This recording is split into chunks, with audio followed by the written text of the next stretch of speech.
Well, she started off as a young girl in Poland with a very tragic life. Both her parents had died by the time she was 6, so she was an orphan from that time, living in a tiny village in Poland, the eastern part of Poland, and very poor.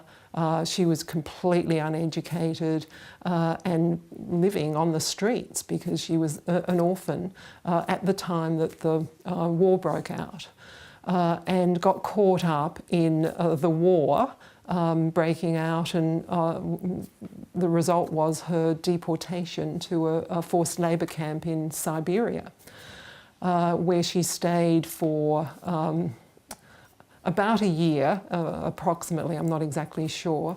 And then this complete miracle happened and she was released from Siberia. But she had to make her way down to Tashkent, ultimately, from a forced labour camp that was right up near the Arctic Circle. So she and thousands of other people had to make this journey on foot, basically. There was no transport or money or anything. And most people died, and my mother was one of the survivors of this incredible journey to Tashkent. But that wasn't the end of it, because ultimately they had to leave Tashkent and ended up in what was then Persia, now Iran. And from there, my mother was in a refugee camp in Persia, and from there she was transferred to another refugee camp in Africa, in what was then northern Rhodesia.